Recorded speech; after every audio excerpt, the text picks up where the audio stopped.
Bruno Fernandes picks up Benjamin Šeško! The Premier League has a serious problem. Manchester United's attack has just burst into life. And at the heart of it all is an in-form Benjamin Šeško, with 7 goals in his last 8 appearances. And do you know the scary part? 6 of those goals have come off the bench, meaning he is averaging a goal every 49 minutes.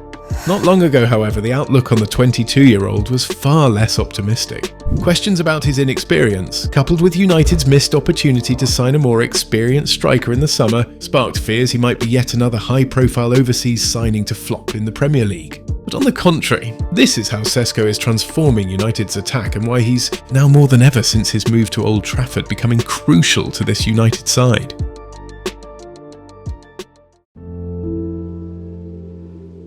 While Sesko had a slight dip in his second season at Leipzig, netting 13 goals compared to 14 in his first, despite playing 13 more matches, the 22-year-old arrived as an unpolished diamond with immense potential. As it's turned out, the Slovenian hasn't made as obvious an impact as his fellow summer arrivals and, to some, even looked like a Ten Hag level investment. Coming in with that price tag, and then you look at how Cunha and maybe Mbeumo settled in a lot quicker because they played in the league before. This kid's younger and he's obviously not played in the Premier League. However, his contributions have hardly been meagre for such a young player adjusting to a new country and league, especially after arriving on a late summer transfer. After missing much of pre-season, he didn't make his first start until early September, scoring in both of his first 2 90-minute outings against Brentford and Sunderland, before a knee injury sustained against Spurs sidelined him for a month between November and December.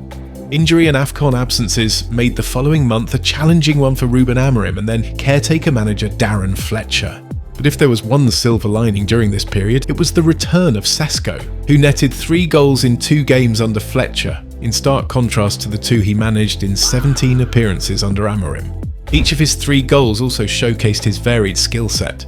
A clever run in behind, precise timing to get into the box, and a scrappy set-piece effort that exemplified the kind of opportunistic strikes that keep a striker's tally on the rise.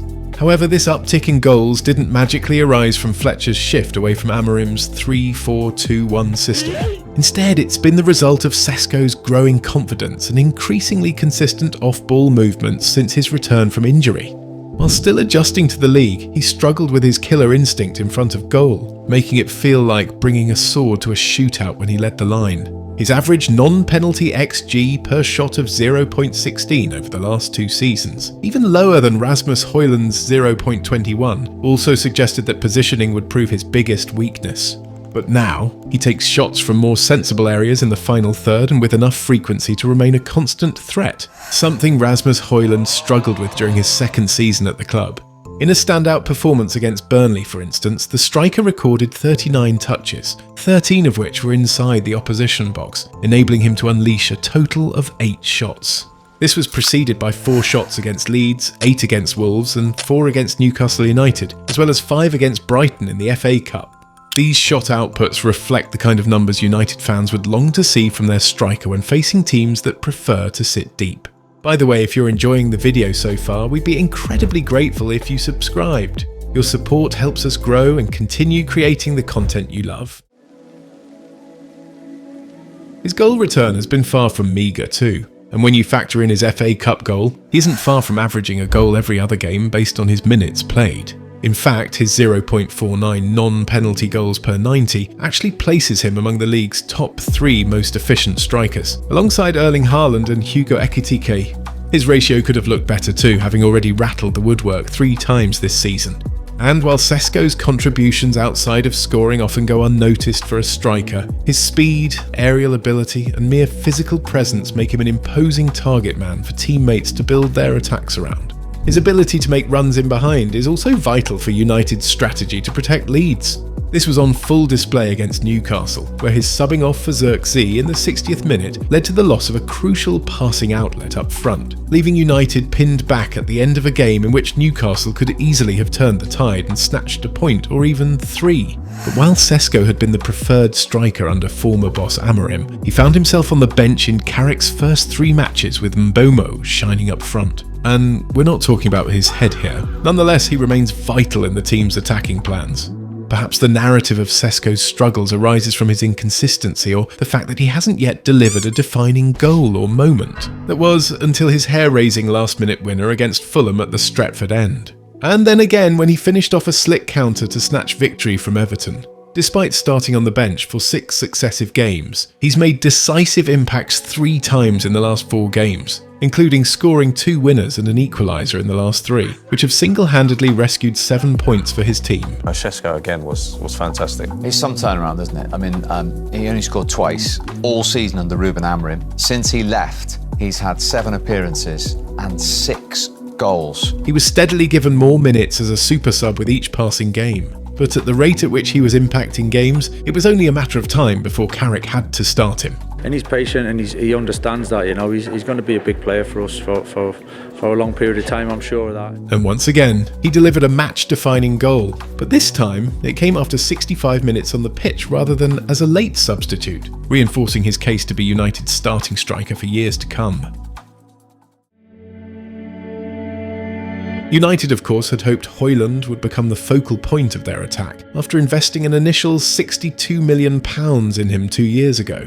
However, he failed to build on a relatively promising first season, scoring just 4 league goals last term despite an XG of 5.2. Sesko, by contrast, has not only already decimated the Danes' league tally from last season with 7 goals so far, but is also outperforming his own XG by 0.74. Granted, United's issues ran deeper than a single misfiring striker, and it's still too soon to declare Sesko a guaranteed upgrade. But his blend of pace, height, technique and physicality very much make him a more rounded centre-forward capable of influencing the game in various ways. Because when Isak went into Newcastle, he didn't have a prolific record either, but he seemed to have all the attributes to become a top player, and he's become that top player. And I think it's the same sort of thing with this guy. He's got all the attributes to become a top player. He's not there yet, but he can become that top player. One notable weakness of Højlund's game was his hold-up play, which often stalled United's attacks more than my internet connection when I tried to stream a match.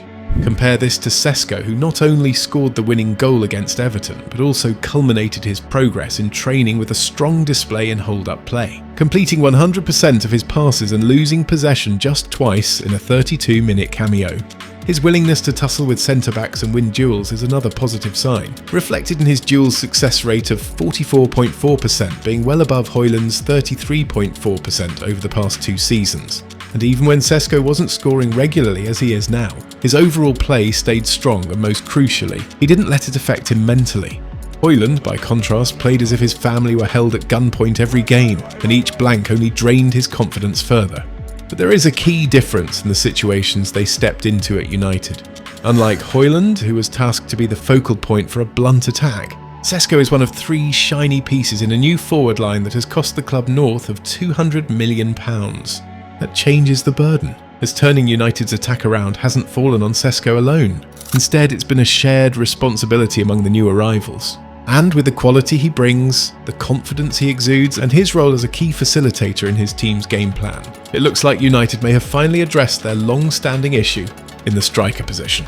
If you enjoyed this video, like and subscribe for more content like this. Also, don't forget to hit the notifications bell so you never miss a beat. And with that, we'll see you in the next video.